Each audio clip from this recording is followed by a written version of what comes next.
And what's up, guys? Welcome to another Home Theater Hangout with yours truly. We are joined once again by Jordan, aka Haterade Cowboy. So, anyways, there's been something that's been in the news cycle recently that popped up in my feed. Also, a couple people have sent this to me.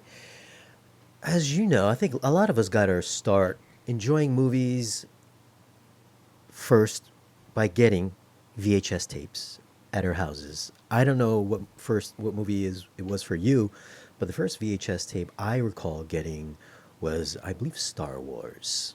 And back in those days, VHS tapes used to cost something like $100. Because I remember seeing at Kmart. Remember when Kmart was Yep. in business? They used to have those glass cases, and inside the electronic section, there was always the Back to the Future VHS tapes, which was like $99. That's crazy. I don't think I have any. No, actually, I think I still have the original, not the original Star Wars, but I think the first time it got re-released with Jabba, not Jabba, but the digital singers or whatever.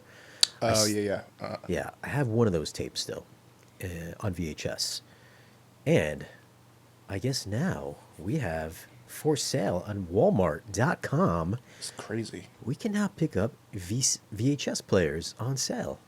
I wonder what prompted this for, like, I mean, I know like most of them are, but they're like used, right? Restored, Restored. yeah, restored, pre-owned. But I mean, that's There's a lot for some. them to actually like, hey, let's dedicate I mean, here's a a new one. page this. There's a new one, $500 for this one. What? 500? What brand is that? It's So Sylvania. Sylvania? What are Yeah. you guys doing, Sylvania? $500? Unless they're making like one of those comebacks, like vinyl, people are willing to pay. I mean, I'm sure there's a lot of people out there that have VHSs that they're like, hey, I want to get this old footage, off and put it back onto like DVD or something. I was trying to think. For me, I think because I wasn't into movies back then, when I was a little kid. I want to say the first movie that I remember, I think somebody at my dad's job let him borrow Dumb and Dumber. Yeah, oh yeah. And yeah, I think that was on VHS. But yeah, I remember having a VHS player, but I don't remember watching very many movies. Like we would record stuff, on a camcorder and watch stuff. But growing up, we just didn't watch that many. And I'm sure that we did have some movies. I know we had some. I just don't remember what they are. But for me, I remember Dumb and Dumber. I remember seeing Raiders of the Lost Ark at my father's friend's house on a Sony four-head hi-fi stereo That's VCR. expensive. Yeah, I think they were like $500 back then, Sony. maybe a little bit more, and it had the little jog dial on the right side. Oh yeah. I was like, oh my God, I was like, this is the life. This dude's got Raiders of the Lost Ark in hi-fi stereo and on Bose 901s in his little apartment. Buzz. Wow. I was like, man, this is magical sounding. I think that was kind of like my first intro to home theater was Raiders on a Interesting. Sony VCR. And I want to say back then, like for those that are too young to know, like now we can get movies at 45 days. It used to be like 90 days. I want to say you had to wait like a year, right, before the movie came out Yeah, on yeah, like home release. A yeah. year. It was, I almost kind of wish it was still a year. I think it would be way more exciting. And probably better quality. Yeah, it should be way better quality. Yeah, they'd have more than enough time then. But yeah, man, can you imagine like going to a movie, watching the movie, you're like, man, that's like Star Wars or something. I can't wait to watch this at home. You can't watch it anywhere. It's out of the theater. There's no digital. You have to wait a year to watch it again. Those are the magic days. Yeah. But man, 500, I don't know who would pay that now for a VCR player. Well, it was a DVD slash VCR Mm, combo. okay. I mean, Yeah, and those were probably even more expensive when they came out, is this versus just a VCR. is this one seller? Let me say about this. Sold by Dealing Fair. Let me just pick another random one here. Oh, so these aren't Dealing Fair. this isn't like Walmart. This is like other people that are selling third party on Walmart's Yeah, website.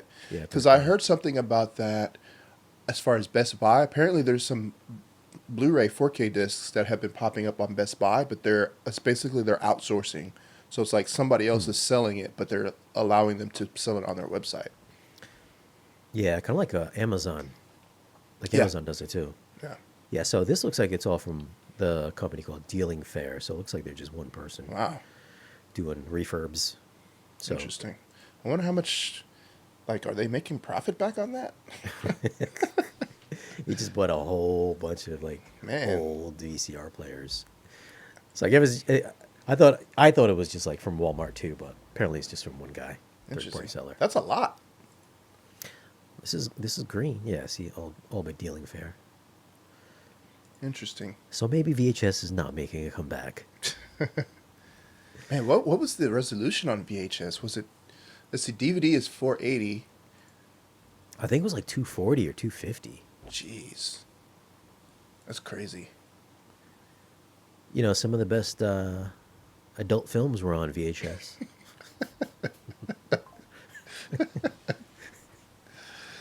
But Oh, man. I think the question is for you guys. What was your first experience with VHS? And what was the first thing you saw on VHS? Leave a comment and let us know. VHS. Boom. Switch this back around there. What else do... Oh, you know what? I got to bring this up really quick. You know what is now on... Oops, not that one. I was just looking at this on Apple iTunes. Just popped up. Hopefully you don't get stuck on the copyright. Hold on. So this is now available. This is now available in iTunes. Not in 4K yet. At least not on my computer, but this is Tron. It's in Dolby Atmos Interesting. and in HD. What? The original? Yeah. Man, Legacy too. Let's go to Legacy real quick. I still haven't seen the original. But you can watch it now in Atmos and in HD at least. Yeah, because I think it's, I want to say it's sold out on Amazon, right? The Tron Legacy, like the 4K. Yeah. So for you guys, that's on Apple iTunes right now. HD Dolby Atmos. Maybe it's just showing HD because I'm on the computer, but the Atmos, the audio is in Atmos right now, which I'd be interested to see what that sounds like. Speaking of, I was going to ask you, so I haven't watched a movie on iTunes or bought one in probably, man, since I moved here, so probably 10 plus years. I've had some people in my comments, I did a clip out on the stream that we did last week about the, how bad Dolby Atmos is, and some people were saying stuff about iTunes. Is obviously if you buy it, it's not streaming, you're not streaming it, but what has been your experience with the audio? Because, people say, oh, Kaleidescape, maybe the issue is Kaleidescape. I can't wait till it comes on disc. Nah, 99% of the time, the audio track is the same. Is it the same with iTunes? Do you feel like the quality, the audio is the same versus 4K or versus Kaleidescape? Well, I find the Kaleidescape sounds the same as disc, and then Yeah. and then then streaming is it's a little bit behind disc and Kaleidescape. I think on those really big budget movies like like Top Gun or Transformers or something like that, some big budget stuff. It's a little easier to tell on that. Quiet Place, like you can tell some of the high frequency details just a little bit cleaner on the Kaleidescape and on disc. But are That's you watching it? I mean, are you streaming it or are you buying it when you watch it on iTunes? Am I streaming or buying it on iTunes? What do Yeah, you mean? because like I have a coworker that you can buy them, but I'm assuming it's stored on, like, if you buy it, is it still streaming or is it like, hey, you bought this, now it's going to store onto your No, you Apple just stream TV, it. whatever. It just streams. Oh, okay. Yeah, it So doesn't then, download. interesting. Yeah. I always thought, like, because I know you can stream, like you can rent it, but I always thought if you bought it, it would just save it to. But yeah, I guess that makes sense because it's Apple, so it's the cloud. So okay. Yeah. So yeah, because some people were saying in my comments are like, oh, the iTunes sounds better, and I'm like, Then that's what made. Kaleidescape? Then Or disc? that yeah, like some people were. I don't know about Kaleidescape. I think that we were talking about versus the disc. That's why I was wondering. I was like, well, is it streaming or is it if you buy it, is it stored to your? But I mean, if you've got like a huge library, it's got to be over the cloud. So Yeah. I mean, I would say I know the bit rate's definitely higher on disc. Right. If I give it like a percentage, if I just gave the overall experience on iTunes to the disc, I would say it's pretty like 90%, like maybe 90, 95%. I think it's pretty close. And this is on my screen's 150, so it's pretty easy to spot some compression artifacts and stuff. And then if your speakers are good enough, they're revealing enough, then you can spot the compression or I just the can. I always clarity on can. digital stream. Yeah. Obviously, if you're like on a sound bar, then it probably won't make a difference. Yeah. But I will say, and we've talked about this before, is that like Apple's streaming TV shows have like really really good Atmos. I'm sure it's still, you know, there's still some compression, but I'm like every time I watch something, I'm like, man, this sounds really good. And Yeah. sometimes it sounds better than some of the stuff we've been getting on Kaleidescape. You know, and that's not Kaleidescape. That's how it's mixed. Yeah. I find that Netflix sounds pretty good too. Netflix usually has really good Atmos mixes. Yeah, I haven't had Netflix for a couple of years, but I think the last thing I watched was the Atom Project, and that sounded pretty good if I remember. Yeah, that's one of the best ones they got. They got that new the trailer, the Rip, with the Boston with Boys. Matt Damon and Batfleck. Yeah, it looks a little, 90s action type of thing, but it looks Yeah. good though. They're always good in those heist movies like The Town. Yeah, it's crazy to see them together. Like, they look so old now because I always think of Good Will Hunting. I'm Yeah. like, man, these guys were babies. How you like them apples? I remember watching them on Voyage of the Mimi. I don't know if you remember that or not. Voyage of the Mimi? Never heard It of was it. like they showed it in grade school. I remember in grade school it was about them, I think in Boston, something with whales. What? Like they were whale seeing on a boats or something like that. Matt Damon and Yeah. I've never heard of that before. Voyage I of have the to Mimi. look that up. I'll never forget that. And then later in life, here they are. They're in Goodwill Hunting. Voyage But, of the Mimi. Oh wow, $10. Nice. VHS is the worst format ever. Why do they stop making Blu-ray players and do this? I don't think they're it's stopping just, making Blu-ray players. I think that's just some guy that just bought a truckload of used VHS players and selling them. So now So we've that- gotten to the bottom of it. That also kind of makes me wonder, though. Okay, so they're not new, so that he must be restoring them. He's selling them on Walmart. How much cut does Walmart take for the sale? Like, how much is this dude actually profiting from doing this? Like, is They it gotta take worth something. it? Yeah, they mean- got to take something. 'Cause, I mean, if eBay takes money, then Walmart's Yeah. definitely got to take some money. And I guarantee it's more than 15%. But thanks for the super chat, Marco. Really appreciate that. If you guys want to support the channel, feel free to send a super chat. If you guys want some more Kaleidescape reviews from me, anyways, send some super chats in. I can afford to do Kaleidescape reviews. So we got another topic here. We're going to talk about 4K Blu-rays. They've been selling out lately and just becoming harder to buy. I mean, check this out. I know Tron right now, I know you can't get it on Amazon, but these things are like, $52, $63, $109 for Tron Legacy, That's crazy. $63, $70. So these things have definitely been kind of selling out. I mean, the same thing happened with, I believe, Kingdom of Heaven as well. That sold out. Let me see if I can bring that up. Guys, don't pay $60 for Yeah, a Blu-ray on eBay. Just wait. they're like going out of print and hard to buy.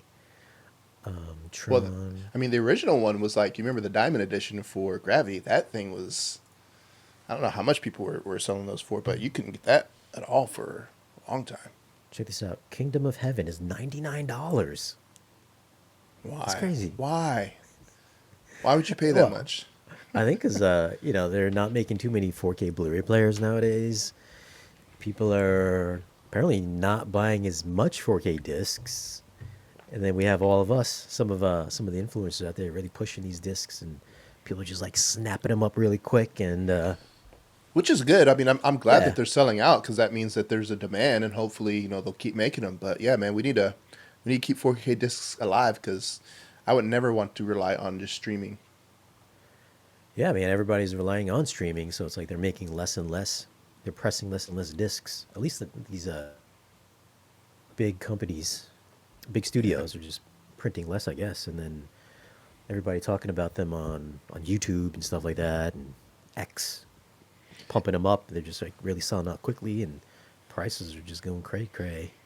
I will say though, it seems like recently there's been more, at least maybe, it just, to me, it seems like there's been more of an outcry on the quality of streaming versus disc. Like, I think, obviously it's not the masses, but I think more people are starting to realize, like, hey, this isn't as good as, the 4K disc, like streaming stuff. So I don't know if it's going to make a dent as far as, making a comeback with Blu-ray players and stuff. It seems like that's kind of going by the wayside with your few, like Magnetar, and, Sony's making a couple of them, a few Blu-ray players. But it seems like I've been hearing more and more outcry about, streaming quality.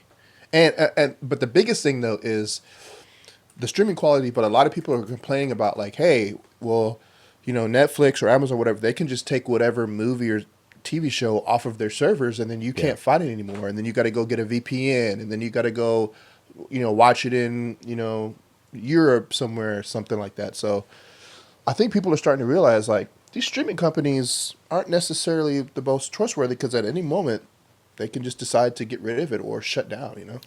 Yes, they can. What did I have recently that disappeared on me? You know what happened to me on the what happened to me when I had a Kaleidescape? I think some people don't think that Kaleidescape can pull your movies off your hard Oh drive. yeah, I remember this. I know what you're talking about.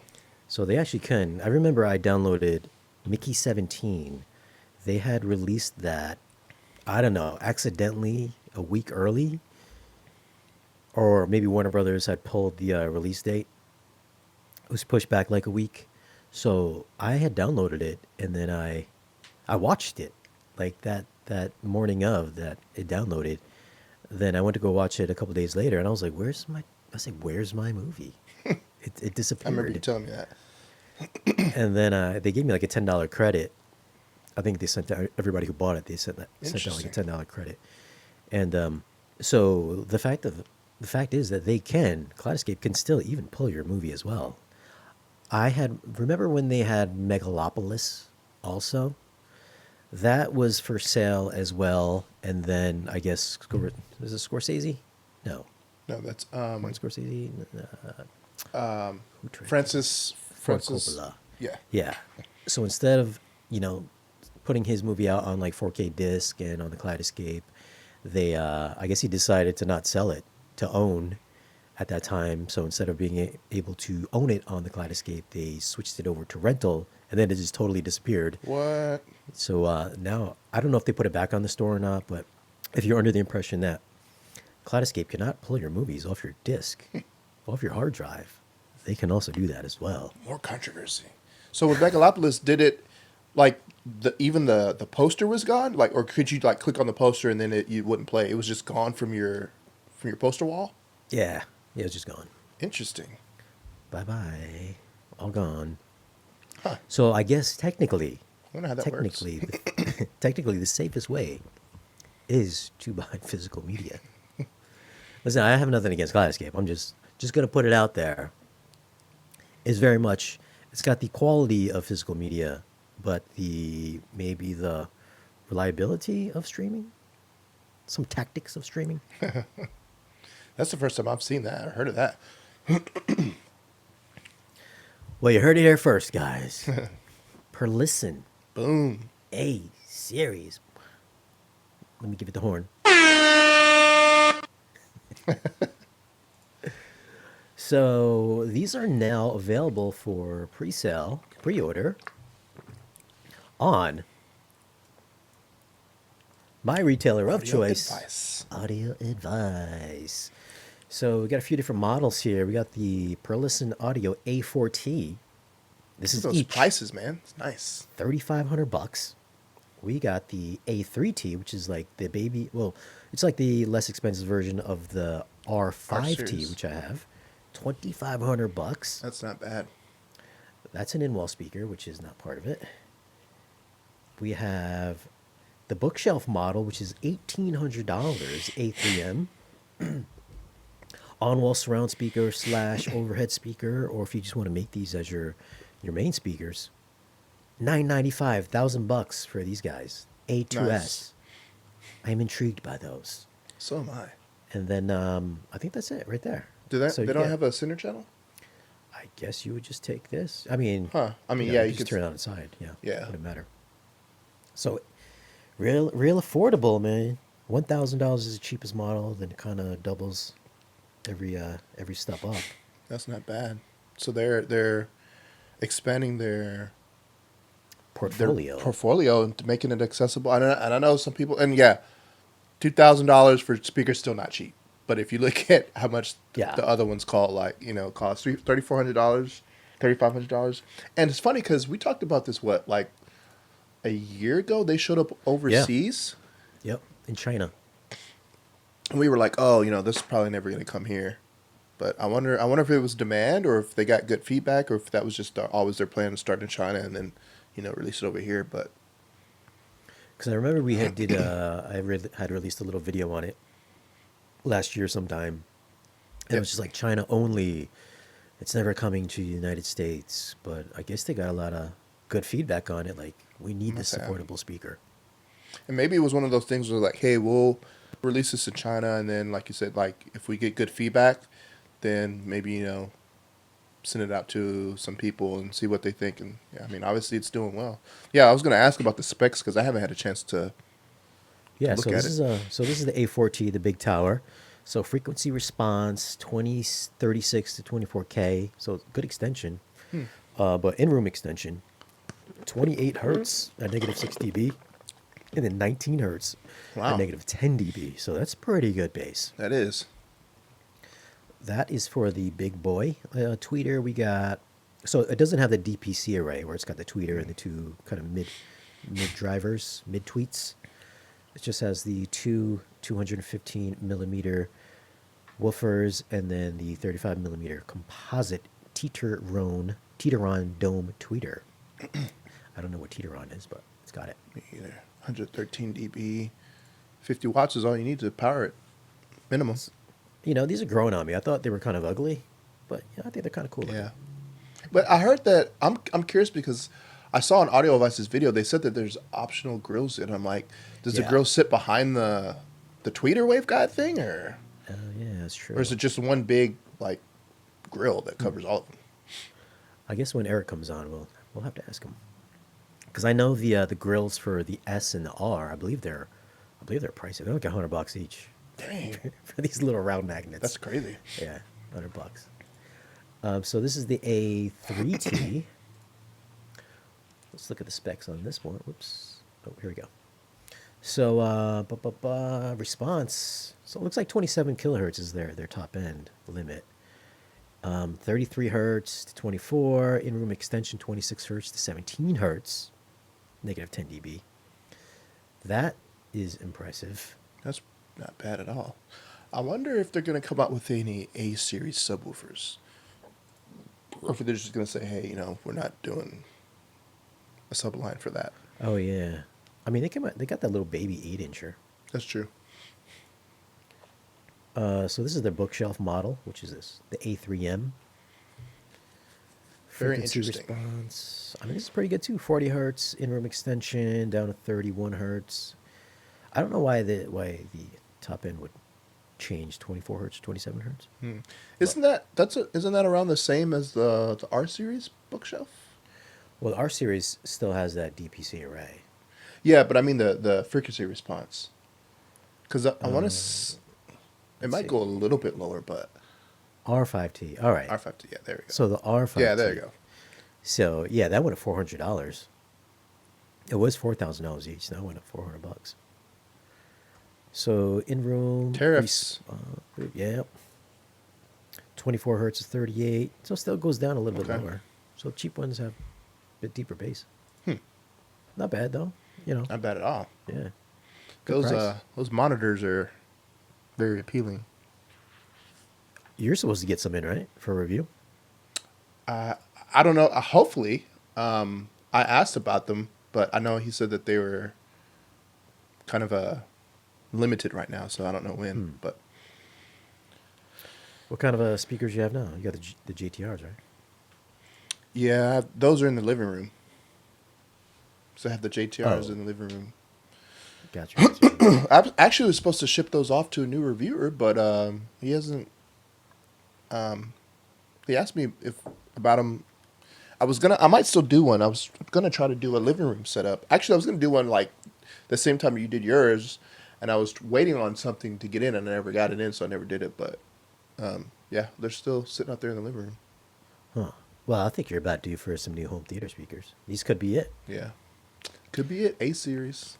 Yeah. I mean, I like these angled. I like their angled speakers. I Yeah. really contemplated about doing all R, R wedge series. shaped ones. Oh, all the But way I, around. Yeah. yeah, because they're small enough to stay out of the way. Hmm. But then I knew I'd be like, I need more bass. But I mean, these are a I thousand mean, you bucks got like each. 8 subwoofers and a 21-inch. There's never. It's never ending in home theater. You always want different speakers. And these ones here, these are a bit more limited on bass, but still pretty good. 50 hertz and 41 hertz in room extension for little surround speakers. That goes down deeper than mine. The 661s. And I'm assuming 995. That's the, cheap, man. yeah, That's real that's a cheap. that's a great price. Yeah, you can do that all the way around. Yeah. And that's doable. You get you a acoustically transparent screen. For like a smaller room, like a 13 by 13 space, 13 by 14 space or something. These would rock. A couple I pros and I subs. could actually do that in my room, except for the center channel though, because I don't have the center. I'd have to give like an actual center channel, but like I could put all those, and then that's like those are good too for wides, because Yeah. our current Tron owners are getting the update for the wides, right? For the Yeah. Dolby Atmos. What is it called now? Version 2 or something. Yeah, Dolby Surround, like version 2 or something like that. But Uh, that means that will it upmix or will these studios have to start mixing with the wide channels? Nah, it'll upmix to it for Nice. the wides, yeah. Kind of like Neural X does. Okay. So the question is for you guys, are you going to be interested in the Perlisten A series? Does it intrigue you? Do you have Perlisten R series, S series? Do you feel let down that you could have went a little bit cheaper and saved a little bit more money? Or are you moving on from another brand of speakers? Somebody had left a comment. It seems like Arendal might be scared of these speakers. Hence, this is a response to Arendal. I think it's the other way around. But what are your thoughts? Are you going to pick up some Perlisten A series? I'm intrigued. I might get a pair myself. Oh, This is nice. from It's Your Kid, Spare Change Under the Couch. What's up, Shane? Appreciate the content. Thank you for the super chat, Mitsu Kid. Really appreciate it. Feel free to send in a super chat if you want to support the channel and me and what Haterade do. Much Thank you for the appreciated super if you chat. do. This video should be coming out this week. This is the Lyngdorf MP60 2.1 processor. I'm not sure if we brought this up last week, but I'll bring it up again. I don't think so. So I had Lee from Lyngdorf stop down yesterday, and then we ran through like a whole calibration and setup of this. This is a 16-channel processor. It's got HDMI 2.1, handles 8K 60, so you guys are covered for gaming and all that stuff. 14 channels. I hooked up 14 channels and like 2 subwoofers. And wait, did I do that? No, I think I did 3 subwoofers and then the rest, 13 channels.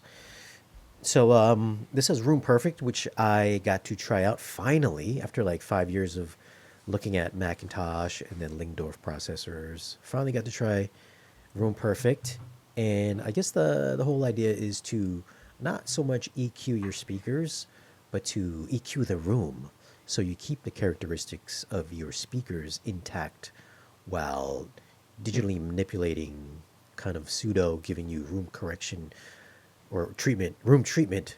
Kind of like art. Is it like art? I think art redirects Art. bass to competent speakers. This is sort of correcting the room Okay. as their philosophy, I guess. I think he explained it more in the video, but It sounded pretty good. I mean, as far as like, processing sound, throwing sounds here and there, very convincing. Very convincing, I will say. I mean, I'm still kind of checking out a few movies here and there. We played a little bit of music. The first go around with Room Perfect, not to my liking. So I did mess around for a few hours yesterday after he left, and I got it to a nice satisfactory level. So if you guys are interested in the Lyngdorf processors, these are supposedly also upgradable as well. So I mean, this has been on like year 4 or 5 of this chassis, and it does have like a upgradable architecture. So if there's like a new version of HDMI, or if they wanted to add more channels, stuff like that, then this is capable of such things, much like the Trinov and Storm processors, which is a little strange because I think this is definitely competent enough to be in the same league, but nobody really talks about this processor for some reason. I mean, it costs as much as those guys' 16 channel versions, but I think they're going to start. I think you'll probably start seeing more reviews of these processors coming out soon, and it's definitely in that upper echelon, upper tier of processors. So, just a little sneak peek of the review that's I'm working on, which should be out this week. But 16, they only have 16 channels. Their flagship. They don't have anything that goes above that. They have that's the Lyngdorf processor. They also have a Steinway Lyngdorf processor. I think people know Steinway Lyngdorf from the pianos, those big grand pianos, and they have a version of that one that is expandable up to 256 channels. What? Yeah, it's pretty crazy. 256. I guess the processor. I don't know if you string different processors together, but everything goes through AES, kind of like what I the was going Storm to say, does. that has to what be. Triniv's doing. Yeah. So it all connects to their amplifiers digitally. Their amps are they're expensive. They're super expensive, like way more expensive than Trinov and Storm. So you can like string together a bunch of different amps, and then you can just light up the processor, would just do 256 Interesting. channels. I wonder what applications is that even being used in, like real world. Well, I think the cinemas are 126, I believe, 126 channels. Yeah. So how is it processing? I mean, I guess, regular Dolby Atmos, True HD, whatever, DTS is only 14 channels, and then with the use of objects, it could fly around the other speakers. Yeah. At least for the home mix, Home, I yeah. guess is 14. Because, he was telling me that they didn't want to go beyond 16 because, Atmos is only 14 channels, but I said the extra channels, the dynamic objects, can scale to different channels, but I guess he wasn't totally sold on that. I guess Lyngdorf maybe isn't totally sold on that idea. But I know, all of us Trinov owners know, if you have more than 16 channels, it can 100% scale up to higher channel counts. Yep. So that is in the works, and whoops. We have one more super chat here. Let's get to that. This is from Walberto Rivas. Youthman said, nobody is getting review speakers until next year. I just ordered them blind. Let's talk about PERLISTEN. Woo! Congrats, Walberto, on your... I'm A-series? sure you're going to like them. I mean, the S series are awesome. The R series are awesome. I would assume they probably would sound very similar to those because both of those speakers are kind of neutral sounding speakers. Maybe not to everyone's taste. Everybody has different tastes. If you That's don't true. like neutral speakers, you might not like PERLISTEN speakers. But if you want something that can take the EQ rather nicely, you can make them a little bit brighter, you can make them softer. I've always found that PERLISTEN speakers can do that.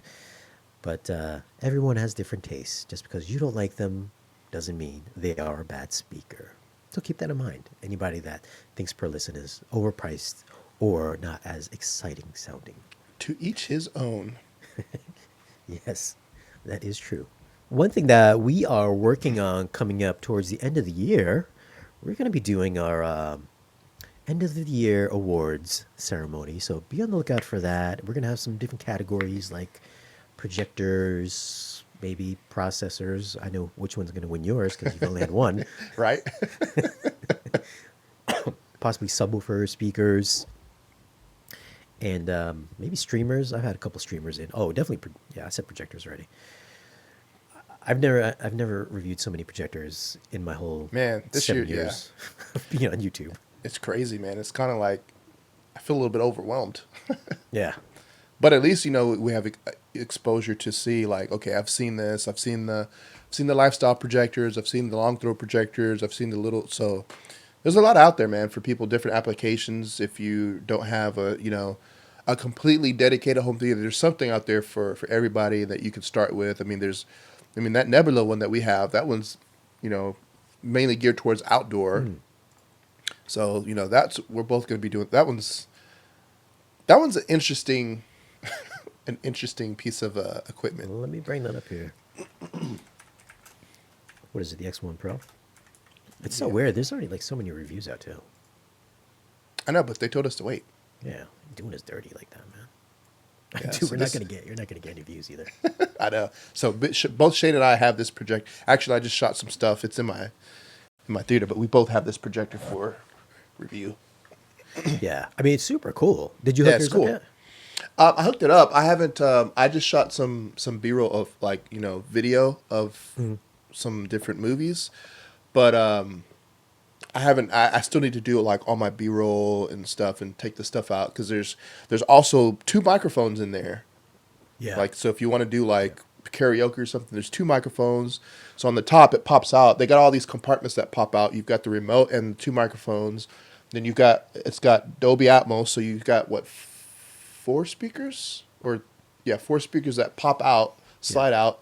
You can put, so it's geared towards, you can use this inside, but I think the main thing they're trying to shoot for is outdoor, because you've got that, and I think I've got it coming too, but you've got that big old 200-inch 200-inch screen that it comes with, that an inflatable screen, massive.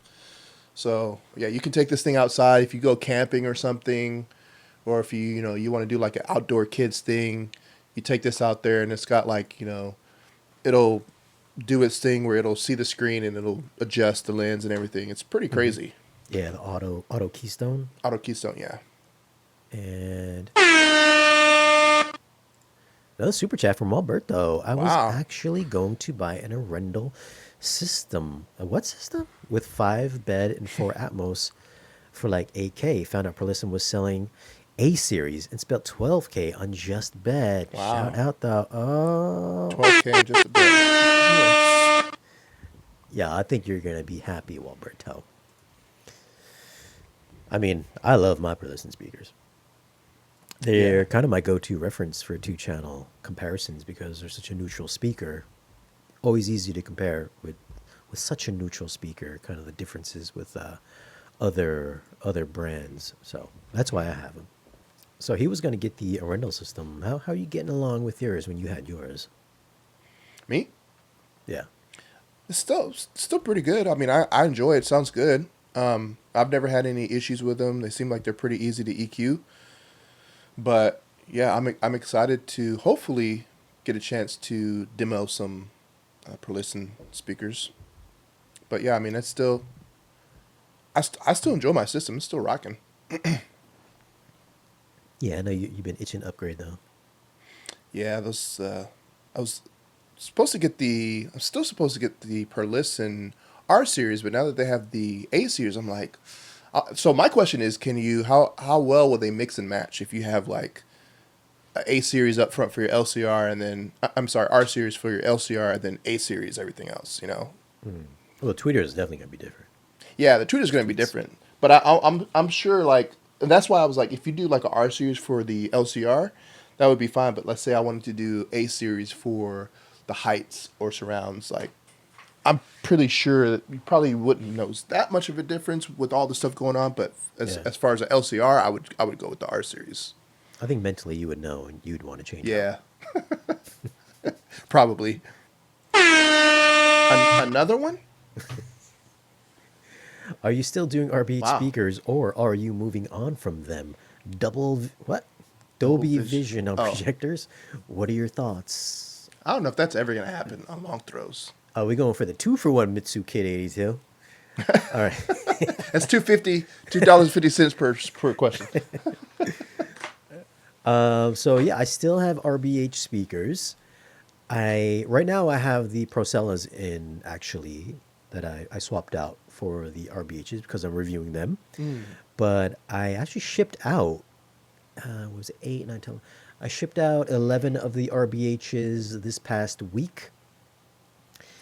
I am going to be moving those small little baby 661s out for the 821s.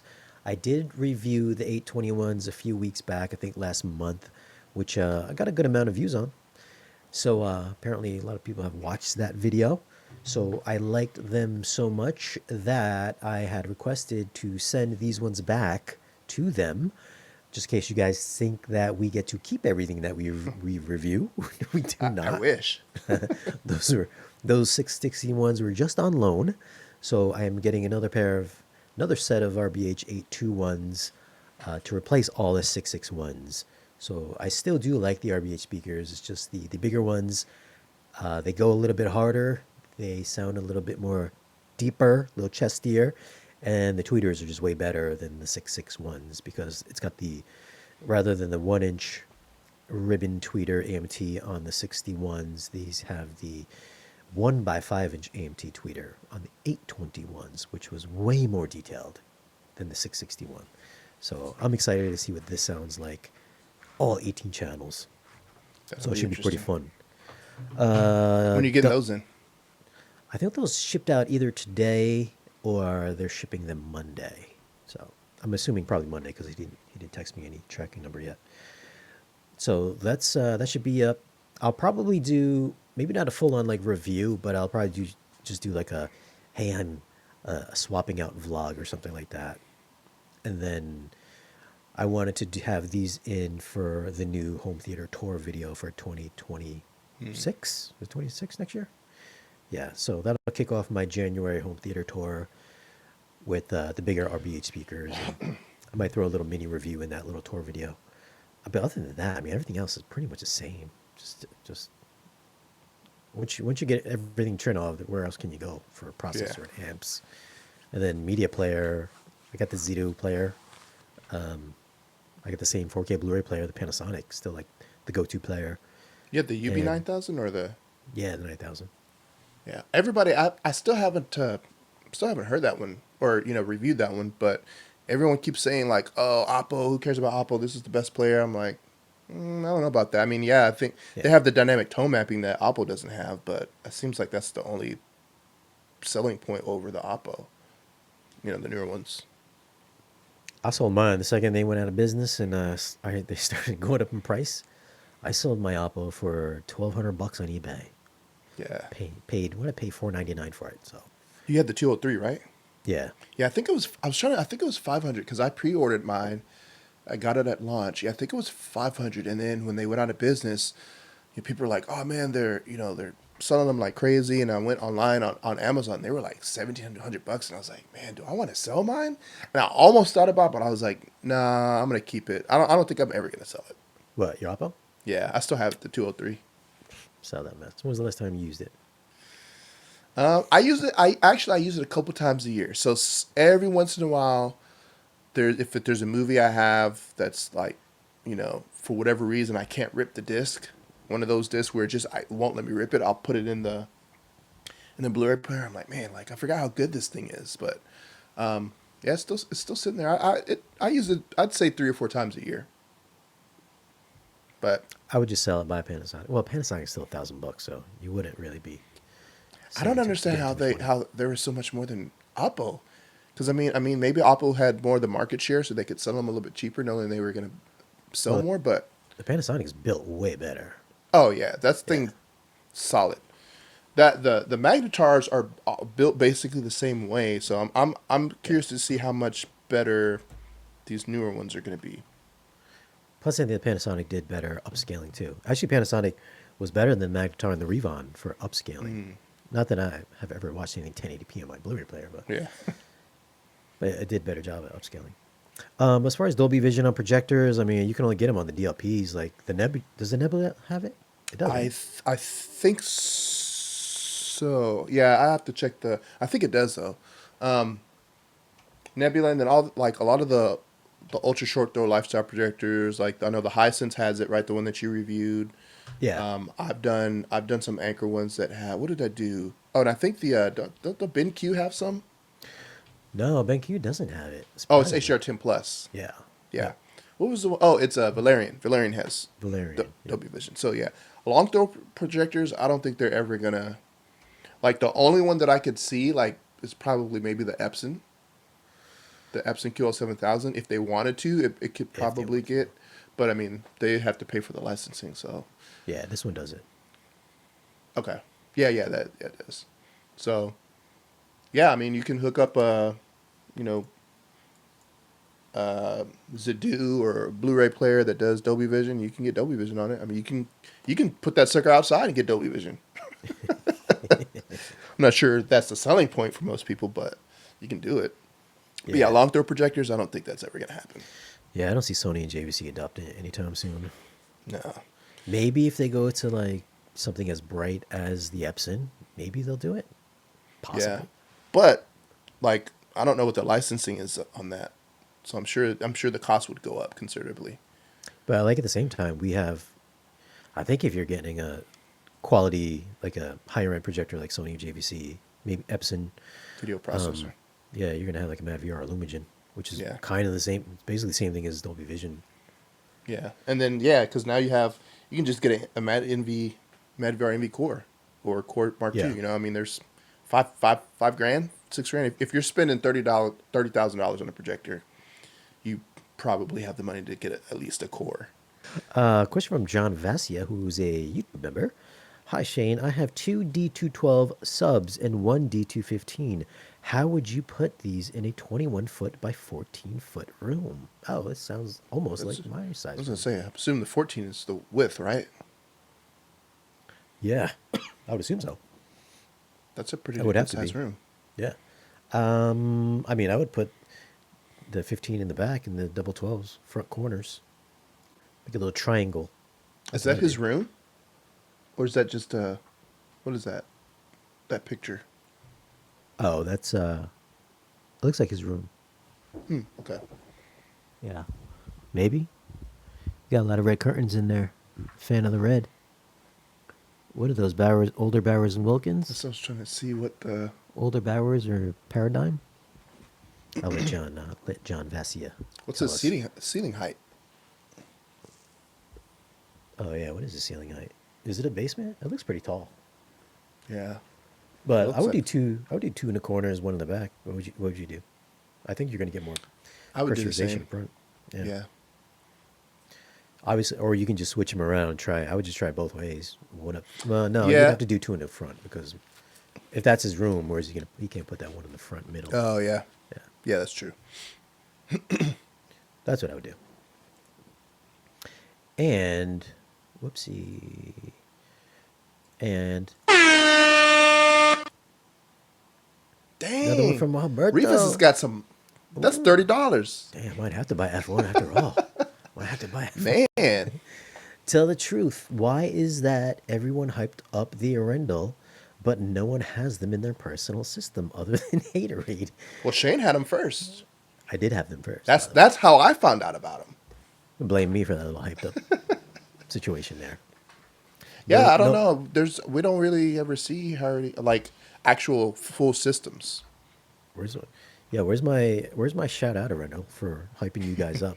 Again, no love from Arendal for putting them on the map. So yeah, you made the right choice going with PERLISTEN. Yeah, but the quality in Endgame is what I want, and Shane's review sold me. Oh, what? Oh, we got Danny R now. Danny R is a member of Patreon. Nice. Oh, by the way, if you guys want to support the channel even more, we do have Patreon channels as well. Patreon.com/Shane Lee. How many subscribers do you have or members do you have? I've got 100 194 members. Nice. Whoop, whoop. 194 members. Guys, if you guys want to support the channel, either me or Haterade, we both have Patreons. Patreon.com/Shane Lee. Show some love and support. Plus, we're always chatting all day long, all times of the day. We have the community chat there, which we're always talking stuff, smack about everybody else and upcoming things coming up, deals, and always selling some stuff. So there's always good stuff going over on patreon.com/Shane Lee. So it looks like Percy Bedford remembers watching Voyage of the Mimi in middle school. Look at that. I looked this up. I've never seen this, never heard of this. I don't know. Maybe, where did you guys go to school? We didn't get that in Texas. And what you said, it was elementary school they showed this? Yeah, grade school. Yeah. Interesting. Danny R, when will your Alexander Revisited 4K arrive? Yeah, I just found out that Alexander was on 4K Blu-ray. Did you know this? What movie is this? Alexander. Alexander? Yeah. Oh, okay. I know the album art, but yeah. Yeah, it's got Penguin in it, which I know you didn't see. Danny DeVito? No, man, the new Penguin. What's his name? Colin Farrell. Colin Farrell. So it's got Colin Farrell, Angelina Jolie, directed by Oliver Stone. I just found out this came out today, so I picked it up today. So I should be getting that soon. And it's got a Dolby Atmos mix, too. Oh, this is from Shout. It's from Shout. Oh, Shout. Okay. Maybe that's why I didn't hear about it. Usually I don't follow what these boutique labels do. Was Shout did horror, or is that... Nah, they do I guess if the major studios don't want to do it, they dump them off to the smaller boutique brands.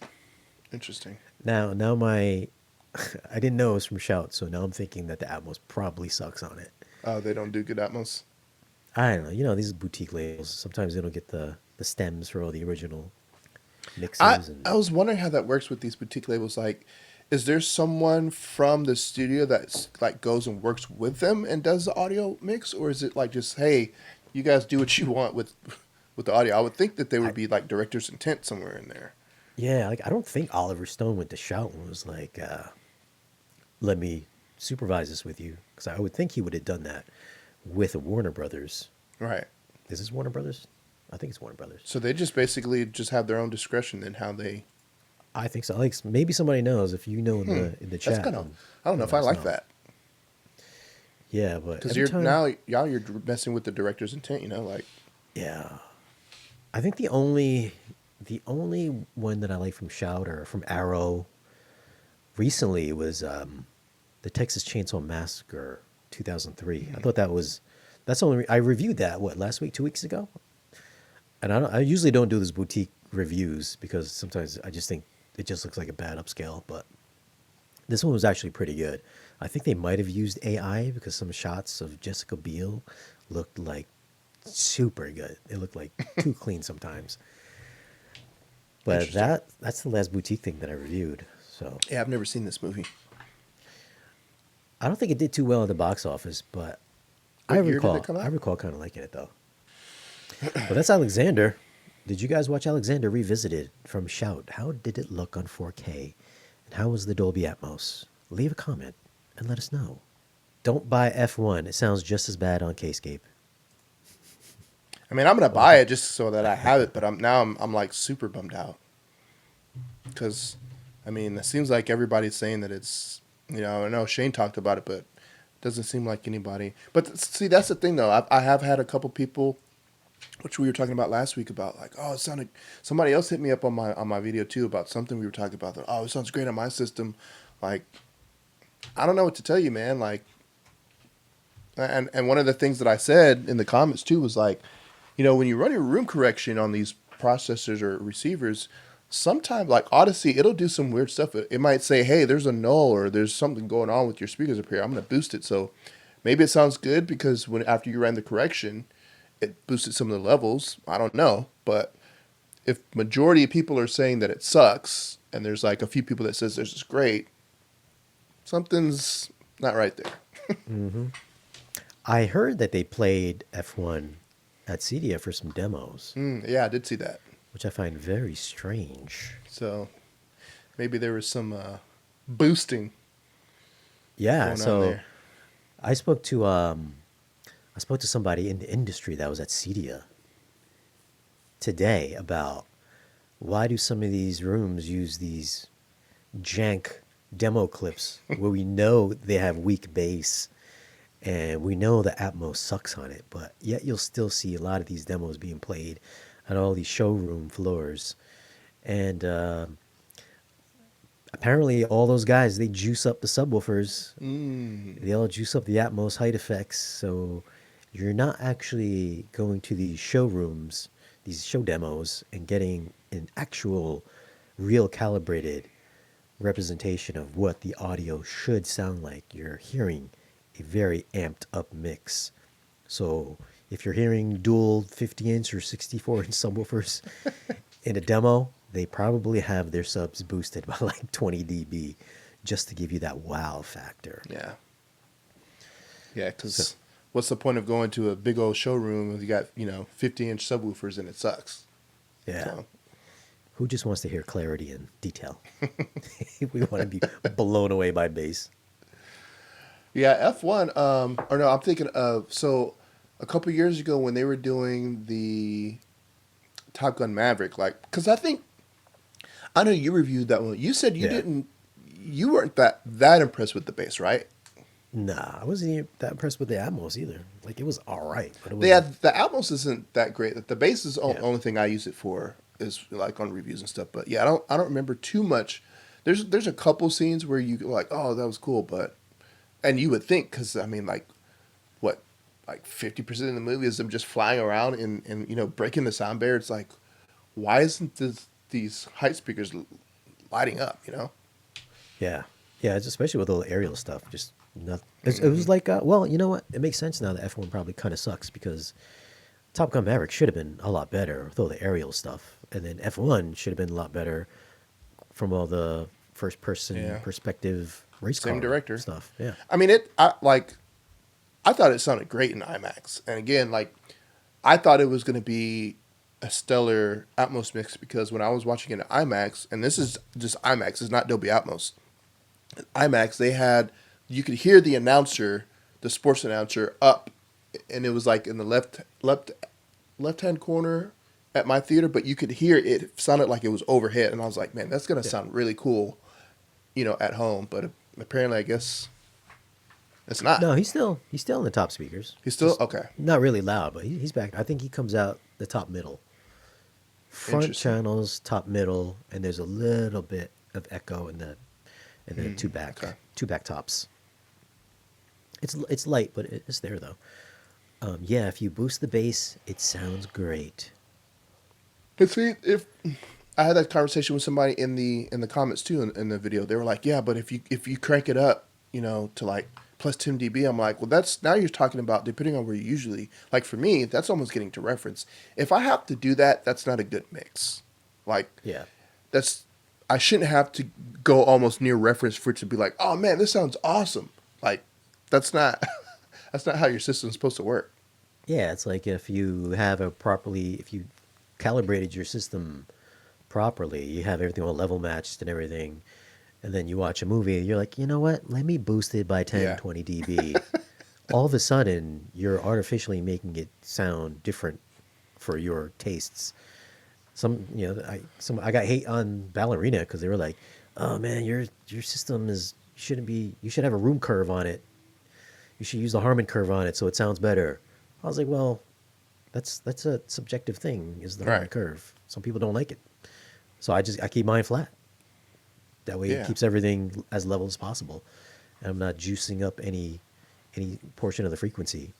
And then you said too, another issue you have, I forget what, was it F1 or something you were watching the other day where you said like you had to crank it in order for it to sound immersive, but then when they started talking, it was like, oh my God, like the dialogue is like offensively loud now. I don't I know if forgot what that- it was that you were telling me about, but you're like, man, now I have to like turn it back down just so that the dialogue's not, I don't. That might have been F1. I feel like it might have been. I think it F1. was F1. Yeah. Hey, maybe the disc will sound better. I doubt it, but Yeah, I doubt it. Shane, how many movies do you have in physical media? 100 plus. Love your reviews.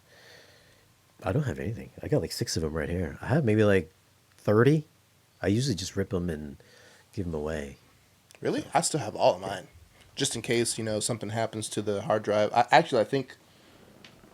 think there might be a couple sectors on one of my hard drives that's been failing, but yeah, I keep all mine. I give the digital, code away. But yeah, question is, am I going to watch Weapons? I forgot to bring this up. It's actually in the thumbnail.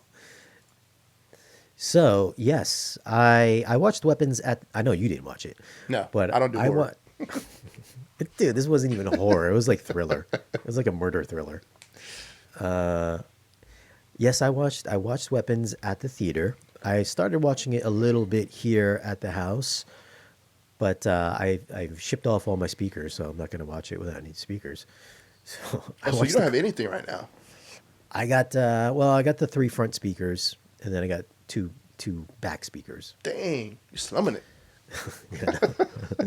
So when I get the other speakers in, I'll watch it. But I did watch a little bit of it. It looked good from what I saw. Looked as good as what I saw at the Dolby Cinema. I didn't hear anything spectacular in the 10 minutes that I saw, but I'll probably review it because it's a pretty popular movie. And yeah, not what I was expecting. I tell you, I thought it was gonna be scary. It was like not scary. I thought it ended really stupid. Personally, I didn't get all the hype at all when I watched it. I was like, what's I say? Are we ending on Ferris Bueller's Day Off of him running through the yard at the end of the movie? That's how we're ending it. And that's how it was. And I was just like, no. And then, did you watch Naked Gun, the new one? Oh yeah, I did watch Naked Gun. Yeah. I don't think we talked about it. So what did you think about it? Because my thoughts on it, like it's almost like split down the middle. The first half, I was like, this is hilarious. And then from then on, I was like, this is not funny at all. Like, you guys are trying way too hard. Yeah, there was a couple funny parts. Like the whole snowman thing, I was just like, are these guys, was someone high when they wrote this? Because it was a little just, but like, I was like, what is happening right now? Like, how did this get into, like, this is more than what Naked Gun used to be. Like, they didn't have any scenes like that. Yeah, there was a couple things out there. I mean, she was like, "Take a seat." She grabbed the chair. Yeah. I was like, "Oh man!" Oh, the funniest thing when he said something like, "That must have been some joke." He's like, yeah. You're here for man's laughter. He's like, so it seems like you're in here for man's laughter. That was what's his name? That was Busta Rhymes. He was like, you mean manslaughter? He was like, that must have been a funny joke. Yeah. So that's what I'm saying, man. The first half of it was literally, it was like, man, this is like, I was in the theater and there was maybe, the theater wasn't full at all. There was maybe like 40 other people in the theater and we were all just dying laughing. And it was like one of those ones where like they tell a joke and you're still laughing at it like about a minute later. And then the second half, like, and it was almost like a cutoff where it's just like, all right, this isn't funny anymore. Like, these jokes aren't landing. Like, where are they going with this? So, I don't know, man. I don't know what happened with the second half of the movie, but I thought the first half was great. Yeah, it was, well, they're kind of definitely trying to be like the original. It's a bit dated. I don't know if that kind of humor hits anymore. Yeah. I mean, that's literally the only joke I remember is the man's laughter. There was some other stuff where I was laughing really hard, but yeah, like, the thing with those movies is you know what you're going to get. It's not like where you go into like a comedy, you're like, man, I don't know. Like, oh, okay, this is absolute stupid. Like, but it's so stupid that it's ridiculously funny. I just thought the second half just didn't hit for me at all. So I was like, yeah, I'm not picking this one up. But yeah, I thought he did great, you know. And it has okay Atmos. I will say. Really? That. Yeah, like the Atmos was all right. I mean, it wasn't like super over the top, but it was a dynamic mix. I'm trying to think what would even call for Atmos in that movie. I think there was like some stuff in the city towards the beginning. So just atmospherics. Yeah, I think some stuff there was like that party or something like that. The guys. Oh yeah. Okay, I could see that. But I think that's gonna wrap it, guys. Thanks for hanging out with us tonight. Don't forget to stop by Haterade's channel. Subscribe to Haterade. We've got some videos coming up very soon. Thanks for watching. Thanks for the super chats, fellas, earlier on. If you want to swing by Patreon, that's patreon.com/Shanley if you want to go to mine. And don't forget to like, share, and subscribe. We'll catch you in the next one. Peace.